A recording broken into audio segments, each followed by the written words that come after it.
Hello, everyone. This is episode 21 of Here Comes the Pitch, a podcast about pitching story ideas. I'm your host, Derk Harron, and in today's episode, I will be pitching a drama called 8-Bit Road Trip to my guest, Chris Warmuth. I would compare this story to the movies The Wizard and The Commitments. Well, without further ado, here comes the pitch.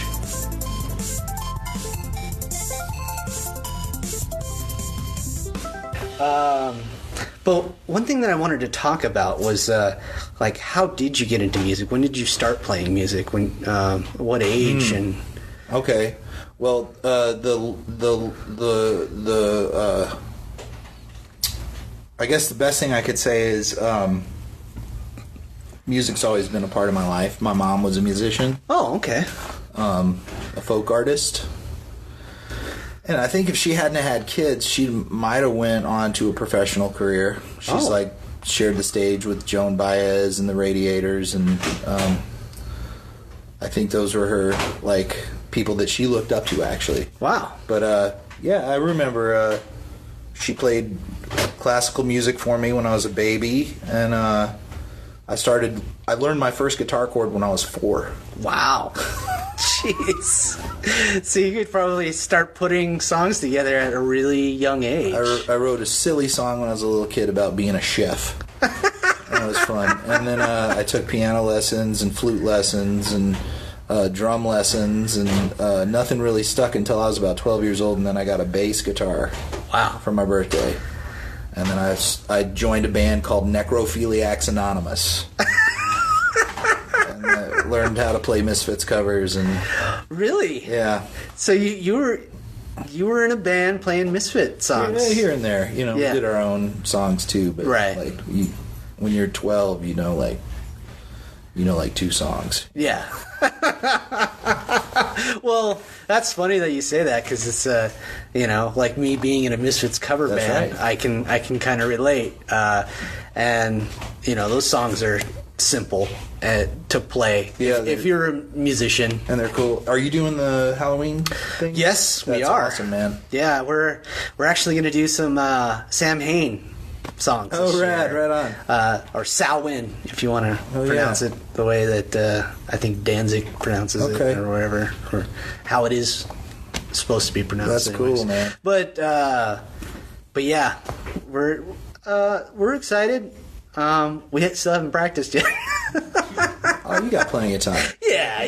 And the thing is that, shoot, this will be our 8th year doing this stuff, and that's cool, man. And it's just, it kind of comes naturally. We'll just go through the songs, and it's just like, man, it takes no effort, really. Right. And I guess that the only thing that was kind of holding us back was finding drummers, You're only as good as your drummer. Right. and actually this year we're getting Bill back. Okay. From Antique Scream. Okay. Oh, that dude's he's a monster, dude. Oh my god. Yeah, he was our drummer for a year or two, and because we don't play too many shows, we just play the shows around Halloween time, or if a show pops up that somebody wants us to play, then we'll be like, yeah, cool. But we don't really set up shows anymore. But Bill's just a fucking great drummer, and he's just. He's a big, just Danzig fan in general. So he loves Sam Hain, and he loves the Misfits. I saw him when he was in that band Unra. Unra. Yeah, I think he played for them, if I'm not mistaken. Yeah, he's been in so many bands, and real good. I was really surprised to find out he's in his 40s, and I was like, man, yeah, I thought you were younger, but but he's been in the music scene for a long time now. Yeah, that guy can play, man. That's cool. Yeah. Hey, Nick, do you think we could turn off the air? It just kind of... you can hear it rattling and stuff. Thanks, man. But yeah, he's just a great drummer. That's and he's just always in good spirits, and so he just makes it a lot more fun. I'm sad. I'm gonna miss it, man. I'm gonna be on my honeymoon. Oh, okay. In Mexico. Otherwise, I would go because it looks awesome. I've been seeing on social media the Brian built all those games. Oh and yeah, stuff. Paulson, cool, man. Dude. He's such a cool guy. Cool. Like I was originally supposed to be in his Devo cover band. Oh, nice. I was gonna sing for it, but then like. Like Josh and Sonny and we kind of had a falling out. Oh. I was really ticked off about him about that show and about just how like I had found a drummer to play that show and he was like a good friend of mine and then they didn't think that he was good enough and like and I just like what he had practiced twice with us and then we played a show and so it's like sure yeah, like you said, you're only as good as your drummer. But I thought, like, if we would have given him a shot, like, he could have gotten better. So I don't know when and how it all went down with like him just with Josh and Sonny just saying like, hey, he's out of the band. We're practicing with a new drummer and then that was it. They like just were like, that's how it's gonna be, and like they did it through text message, and I was just like, man, fuck this. No, that's too bad. So yeah, we had broke up. I didn't play that year for the Halloween show. I didn't do this Devo thing because I just didn't want to see them anymore. And then kind of out of nowhere, like a big show came up at the Yucca. Like several months later, where they were the Yucca like made their own beer, and they wanted us to play the show, and so like they apologized for how things went, and then I was just like, all right, I'll do the show, but like I'm still kind of pissed off at you dudes, and then it went well. We only practiced once, and it was the shortest set that we've ever done and the most money we've ever made. So it was like it was really weird, and so and it helped kickstart like me remembering how much fun it is and like just being like, all right, we'll just keep doing it, but. Yeah, and any chance to mend the fence with homies, like, yeah, that's cool, right? Yeah, it's just also too. Because like being in a band is tough. Like you're dealing with other individuals, and they all have problems, and like it's just tough enough just to like figure out getting a practice put together. Let alone like a show. So, and I'm sure that you've had. Your fair share of problems with bands and stuff like that. Oh yeah. I think like the situation I'm in now is like the probably the best one I've been in a long time. Yeah. Everybody in the group is chill. Mm-hmm. We just want to hang out. Plus, we're all old, so it's like that helps. Like when you're older, you're more mature. Yeah. You kind of like you're doing it for the right reasons now, just to have fun. Yeah, I had a chance to get over myself, as they say. So. Well, it takes us all a while to get to that point, especially when egos are high. Mm-hmm. Well, I mean that's the thing about it. It's like art is like kind of an ego thing. I think if you don't have it, there's that fake humble idea where people are like, "Oh, you think it's not really good? Oh, thanks." Whatever. I mean, I don't know. That's cool. It's cool to be like humble about stuff because you can grow from it. You can keep an open mind and an open heart and try to pursue like a craft, but right. I think art is kind of an ego-driven thing because it's an expression of yourself, and like that's like. Well, I think that's part of it, and then ego also like kind of gives you that confidence too. It like allows you to, shine when you're also not confident with yourself. Where you're constantly.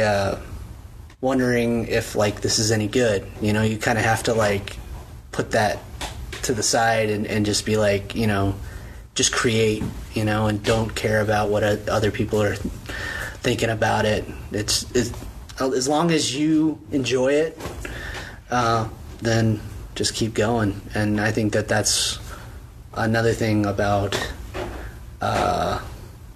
like not letting your confidence, you know, I don't know, fade away, you know, in a sense.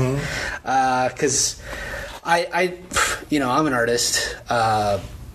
You know, I draw and paint, and so a lot of the times I'm constantly wondering if I'm good enough, or should I just kind of give it up, you know, because there was a long period of my like 20s where like I just wasn't doing it anymore. Like I just didn't feel creative, and so but I think meeting my wife and then, you know, seeing how creative she is, and like and then her actually telling me that, like, you know, I've got talent, like kind of resurged me, and then I'm back in the game.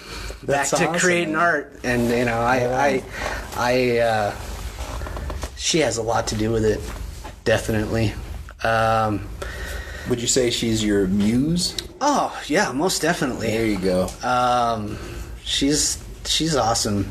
Like especially when, you know, I'm trying to create something new, or that was one reason why I did this podcast, was because I have like all these ideas in my head, and I just kind of want to get it out there.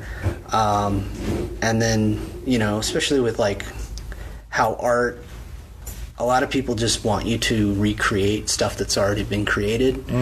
You know, like people want you to draw Batman, and it's like, well, I want to draw my own characters, but it's like, but Batman sells, and so you draw Batman for people. That's cool. And so this is a way of like, bam, new ideas. And a new way to create images with those ideas and stuff I like that. That's cool. One reason why I brought up, like, you know, music, how you got into music, actually has a lot to do with my pitch, because this story is about a kid who doesn't have much confidence in himself, has been writing like poetry that like and, you know, trying to express his feelings somehow. And, you know, with words, that's how he paints pictures. And he has an older brother, and his brother's in a band, and like he really looks up to his older brother, but his older brother, you know, he's kind of cocky and doesn't really share his like his talent with his brother. He just kind of sidelines him, you know, and it's more about like this kid, you know, finding that confidence. I know I'm being kind of cryptic, so I'll tell you what this story is, because I'll be the first one to admit that this story is kind of based off of a movie that's already been made. What movie? The Wizard. Do you remember that movie where it's Fred Savage? Fred Savage, where his California, yeah. But it has like that kind of formula of like that they're going on this road trip to go to a like a championship video game thing. Okay. But I you know, and you could technically say that this is kind of like a remake of that movie, but I've added like all these extra elements, and in a sense, like this could be like a rated R, The Wizard type of movie. And what it pretty much is about is this older brother drops off his younger brother at a vintage video game store, like kind of like the vintage video store that we're in right now, One Up Games in Mesa, Arizona. Sweet. And he does this just to kind of get rid of him while he goes off to practice with his friends, because he's in a band. Okay. And he's been doing this for a long time, and so for the younger brother to kind of like just deal with being here for so long, there's an old arcade game that's over in the corner, and he just plays it all the time, and he's like really, really good at it, and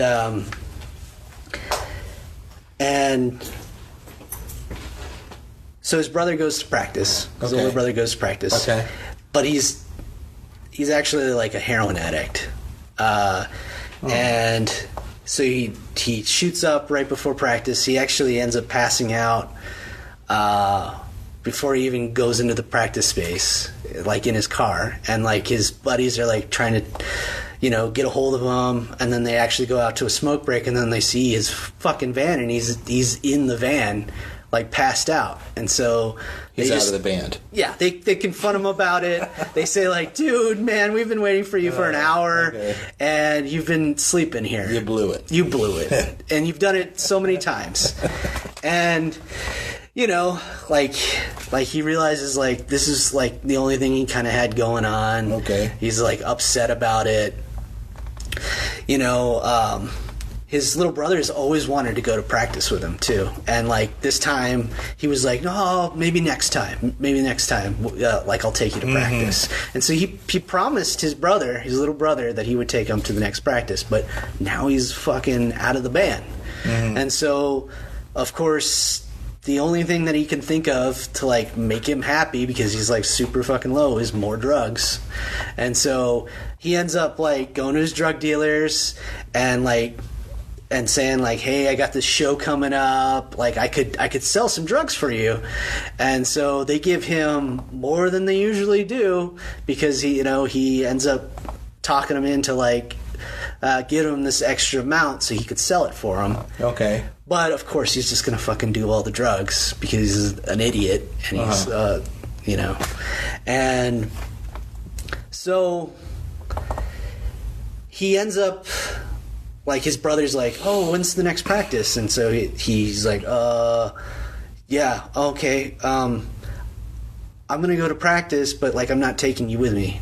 And the little brother's just like, you promised. And so he's just like, "Dude, you just can't come." And so he ends up just like doing drugs and pretending that he's off at practice, and drops his little brother off at this vintage video game store. And like, the kid is like upset, and he's playing this game, and he like beats it, and he gets like a super high score. And then the video game store owner is like, "Man, like I've never seen anybody beat this game before. Like, this is the highest score I've ever seen. Like, there's this championship that's like, several states away, and like somehow you should go there and try to win, the cash prize." And so, he takes this flyer, and his brother doesn't show up, like doesn't pick him up, and he's just like, so he ends up having to walk all the way home, and his brother fucking ends up waking up and then realizes that it's super late. He goes to the store, sees that it's closed, and he heads home, and luckily the store owner took him home, or he had to walk home. And so he's like, like, "I'm so sorry, man. I apologize." And then his little brother's like hating him, like you're just constantly a disappointment. And then he asks him like, "Is there any way that I can make it up to you?" And he sees the flyer, and he's just like, "Well, what's that all about?" And he's just like, "It's this video game championship, blah blah blah. Like, I kind of want to go, but I don't want to go with you." And he's like, "Well, I'll take you if you want." And then he's like, "Well, the only way I'll go is if you take my best friend with me as well." And so he's just like, "All right, but she's got to like pay for gas and stuff like that," because he wanted it just to be kind of like a brother younger brother, older brother kind of road trip. But another reason why he wants to do this is because the cash prize. Because, he ended up doing all these drugs, and now he doesn't have any money, so he needs that money as well. Okay. And so that's a way of getting him out of this problem that he's also in. We get to a point where now we're introduced to the younger brother's friend, and it's this young girl. I would assume that they're kind of 15, and the both of them, they've kind of grown up together. There's never really been a sexual tension between the two of them since they've known each other for so long, but while they're on this road trip together, he kind of starts to fall for her. He sees how great of a person she is, and also she's becoming a woman too, and he's becoming a man, and she brings a guitar with her, and one thing that they've connected with is that she kind of introduced him to music. You would think that the older brother would have, but it's not the case. And so while they're on the road trip, they're constantly hounding the brother to play certain songs and stuff like that. And of course the brother is just totally against their type of music and style of music, and so they're kind of butting heads about that. And then since she brought a guitar, she's like, well, fine then, if you're not gonna let us listen to our music, then we'll make our own music. And so, and she had noticed that he had this journal of poetry and stuff, and she's always asked to see it, and so she finally convinces him to hand over the journal that he's very cautious about, because he doesn't know if it's good or anything. And so she sees the beauty in his writing and was just these could be lyrics to songs. And so they start to kind of create songs on the road while they're also and it's so it comes so easy to them, and so of course the older brother is jealous about this, and tries to discourage them, saying that it's no good, blah blah blah. And also while they're on the road, they're stopping at barcades and old arcades to try to hustle and make a little extra gas money, but they're also not realizing that it's also money for drugs. He's also trying to stop places and score for his habit, and it gets to the point where he's constantly on drugs, to the point where they have to start driving because they almost get in a couple accidents. They finally make it to the championship.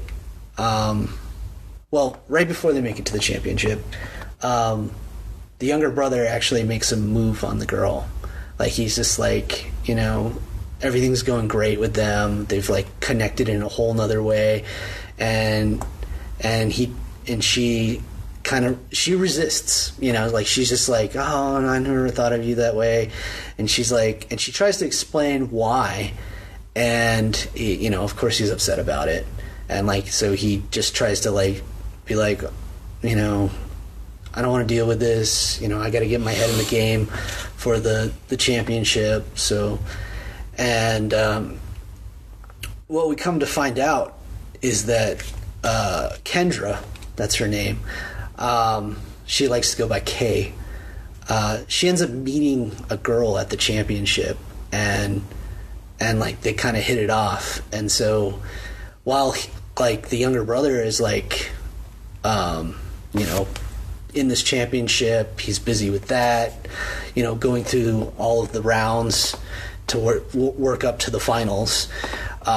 He just kind of loses track of like what else is kind of going on, and then realizes that Kay has like met this girl, and then he kind of puts it together like, oh well, she's not into boys. It's not like that she's not into me. And so like he's like more forgiving about it. Like it's and he kind of like confronts her about it, and she thinks that like, oh my God, like you're upset with me. And he's like, no, it's just that I didn't know that, you know, that you were into girls. Like that makes more sense than, you know, like you're just not attracted to me. And so it's kind of like I thought that would be like a nice sentimental point in the story. But also what's kind of going on too is that the drug dealers that you find out, they think that the older brother has like ran away, and technically kind of has. He's left town, and so they end up finding out about like this championship, and they end up going too. And while the championship is going on, they end up finding the older brother. They confront him. He goes, you know, I'm here because like my brother has a good shot of like winning this championship. I can get you your money. Just hold out, because like they were ready to, you know, fuck him up pretty good. And so it all comes down to, is he gonna win? You know, and that's where I kind of need your help, because I'm like, could be a happy story. It could be like he wins, you know, the brother gets what he wanted. Or maybe like, you know, he does win, and then like he's like, let's get out of here real quick, and like so he can take the money and not give it to the drug dealers, because he thinks that like, you know, screw those guys, you know, I can start over, you know, like with this money. And which his younger brother has no idea about all that, you know? Like, I think that the younger brother, the money never really meant anything to him. Like, it's nice, but, like, the real reason why he went on this trip was to, like, you know, his best friend, and also to finally do something with his older brother, to try to connect, which, like, I feel like they sort of do, but it's... maybe it doesn't really happen. Maybe he doesn't get what he wants from his brother, you know. So that's kind of where I've written myself into, like, how does the third act, what happens? I also thought of an idea of where maybe while they're heading home, there's a car accident, and... like, at first I was thinking maybe it was Kendra that gets, like, super hurt, but, like, I thought, like, it might be interesting if, like, the younger brother is the one that gets, like, in, like, I don't know if he, like, dies or if he's just, like, paralyzed or something to that point, but, like, and how it ends is, like, that, you know, Kendra is able to, like, use his poetry and make it into songs, and, like, and kind of like dedicate it to the younger brother, like her best friend. And then, because I've always thought of this as actually like a trilogy. This was just the first story of 3 stories. And I just never really developed it. Like, I just had this idea of like, oh, it starts out with them going on this road trip. Somehow they find that they have like this creative outlet, which is music, and then they start a band, and then it's all about like them becoming a band, and then them and then the third story would be like that they're getting kind of popular. So like it was the road trip trilogy that like I was had in my mind. It would start out with 8-Bit Road Trip. That would be the first story, and then it'd be 8-Track Road Trip, and then the next story would be 8-State Road Trip. So what era is this taking place in? I thought it would be interesting now because it could be to where, or maybe a couple years earlier, because with like the resurgence of like games, like old games and stuff like that could play a part of it all, and like for instance, like there's lots of like video game tournaments and stuff like that are kind of popping up. There's this one called Kong Off that's in Pittsburgh, where it's like all these people meet up to like play Donkey Kong, and it's like some of the greatest players in the world like meet up, and then like they just challenge each other, and it's just like 3 days of just nonstop playing Donkey Kong.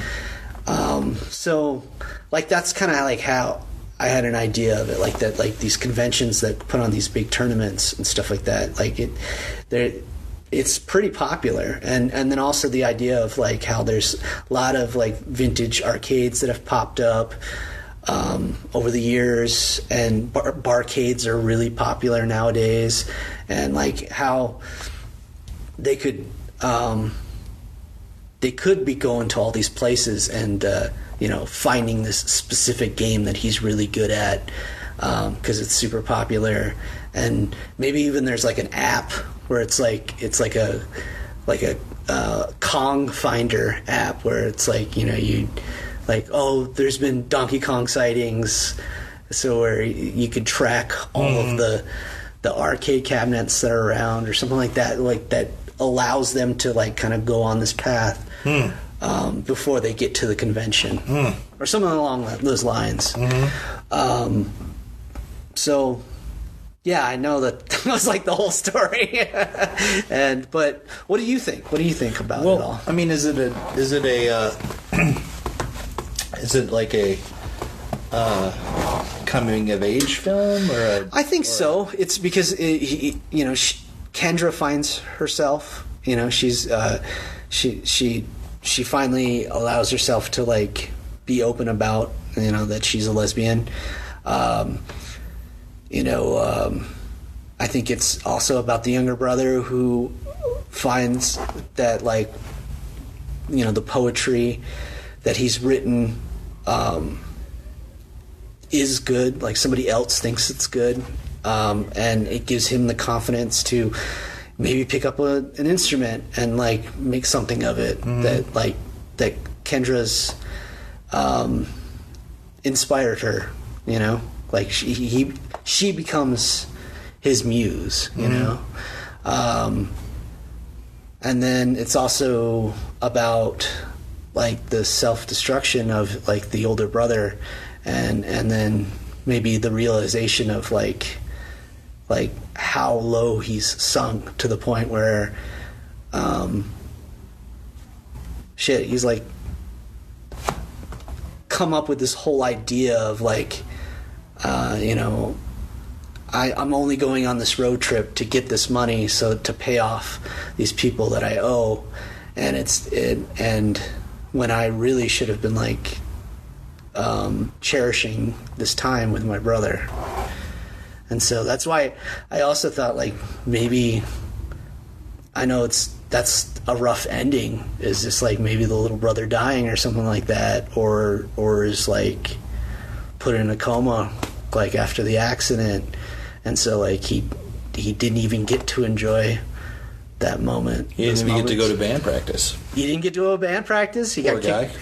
guy. Like it's a, like how I thought of it was like that it's a tragic story, but then like but once again it's about all of these characters finding themselves and maybe his older brother realizes what a big mistake it was to be such a piece of shit. Yeah. Yeah, I think that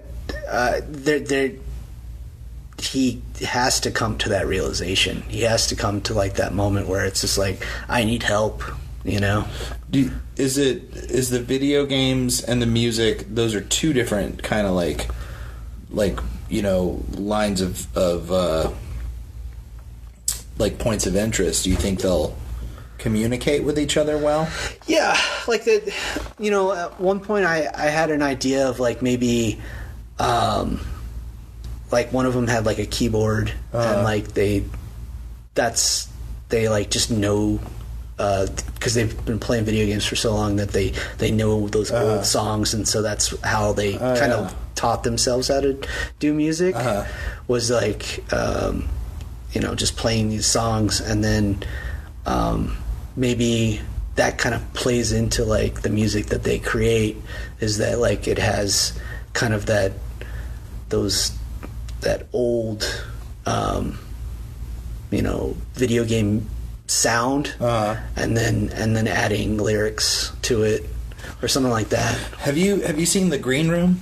Yes, that's a great music, like kind of a thriller type thing, right? That had like kind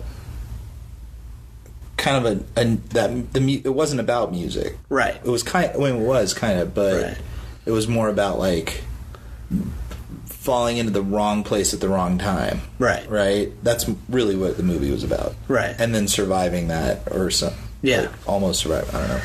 So for your movie, I think you want to think about what conflict resolution, like where do you want these three characters to end up at the end of it, and why? Right. You know what I mean? Like, okay, so the girl figures out her deal. The younger brother, he wins. Yeah, or maybe he wins, or he gets like second place. Or what if he doesn't win? Or he doesn't win, right? Like, yeah. What a loss. Okay, so learning from loss, right? He's lost strike one with the gal, right? Right. Because didn't work out. Yeah. Strike two, you're not that good at video games, bud. Yeah. You're okay. Yeah. You can hustle people. But then, if he dies at the end, where did he win? Well, his poetry became, like, he lives on through that. Right. I don't know. Right. Yeah, see, that's my problem, is that, like, you know, I feel like I kind of have a solid first act. I have a pretty solid second, but third, I don't really know the resolution of these characters. Like, you know, I feel like, yeah, we did kind of figure out the resolution of the girl, but like, but yeah, learning to lose, I guess, would be a good way for the younger brother. Like, how are these events going to change your characters? Like, they're going to be the same afterwards as before, or are they going to be like enlightened, or at least more aware? Yeah. At the end of the day, you know, there were an idea that I had too, was that Kendra dies. You know, the girl dies, and so maybe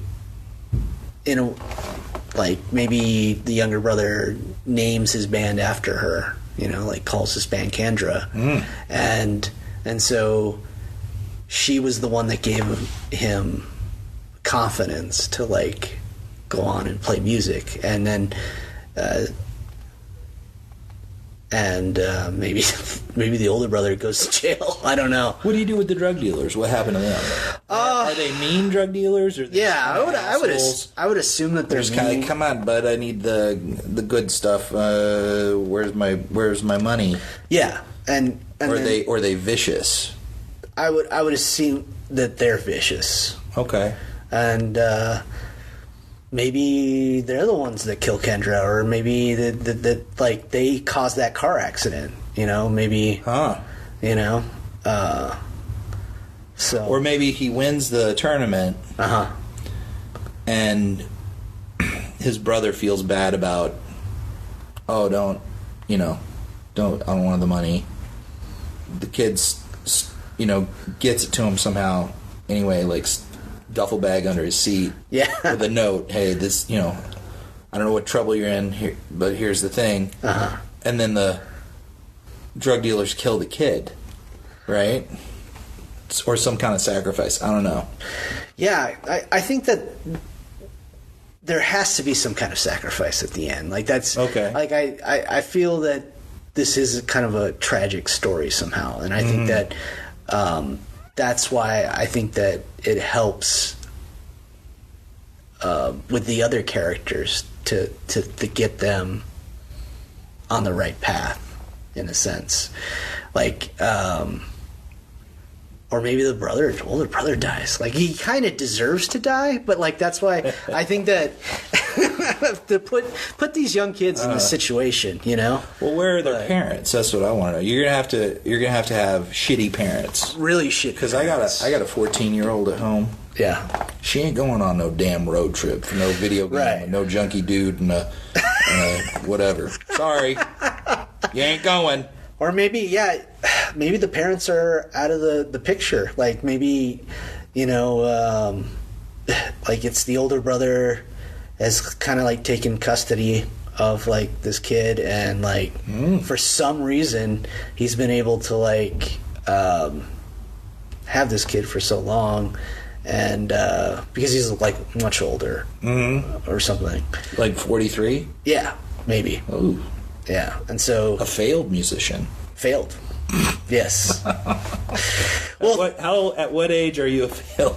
I don't know. Like, I think that, geez, look at some of our idols are still playing, like, and whether they're still popular or they're just kind of getting along, getting by, doing their thing. It's they're still doing it. Yes. I think that you can play music till you die. Yeah, so it's like it's only in your head that you failed. But unless you're a junkie passing out in the parking lot of band practice,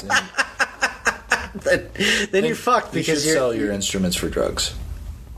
It probably gets to that point. I don't know. Yeah. That might even be like kind of a subplot that like where he's like kind of trying to raise this money somehow to like pay back these drug dealers. Is this a chase film? In a sense, it is. Yes, but they're not aware they're being chased. Yeah. Okay. Maybe the older brother does, but maybe the kids are kind of, or maybe at some point, like towards the end, they figure it out. See, I think if the older brother was like a little bit older, okay, like, what, like 23, okay, or something like that. Yeah. Right. Because it seems like you have more to lose when you're 23 and you're fucking up that bad. Yeah. Than if you're like, I've been doing this a while, but I'm real bad at it, Yeah. You know, I mean, I don't know. That's an interesting idea, though. Yeah. I would say, where do you want your characters to land? Obviously, it doesn't sound like you want a happy ending necessarily. Yeah. How do you feel when you see a movie or you hear a story where the main character dies and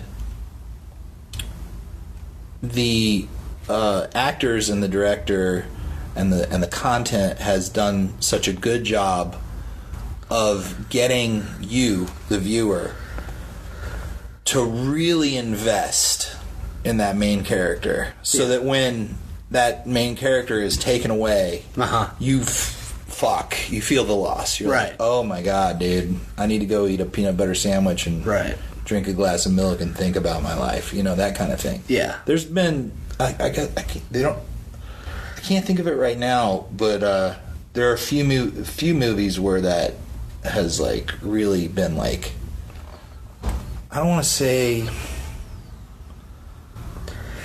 like a movie that comes to mind that I recently saw that does it is Blade Runner 2049. I don't know if you've seen that movie. Yes, I did.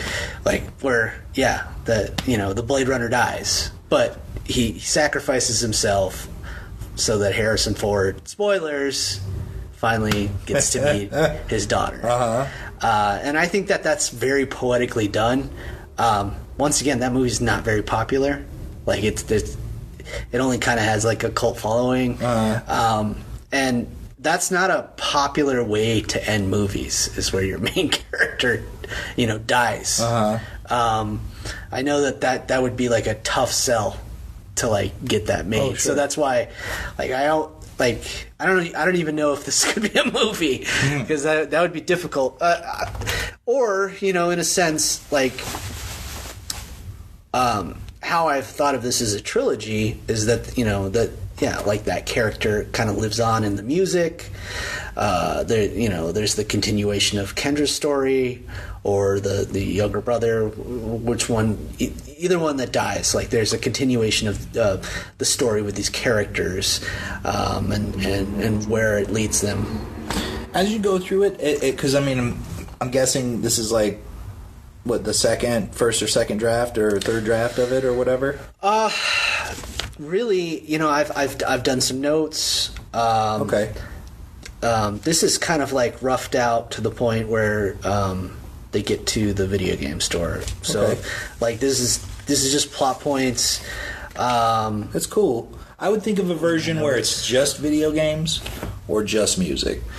Like, because with music, poetry ties right into that, Right. It's like poetry for me is like music without the mechanisms, Okay.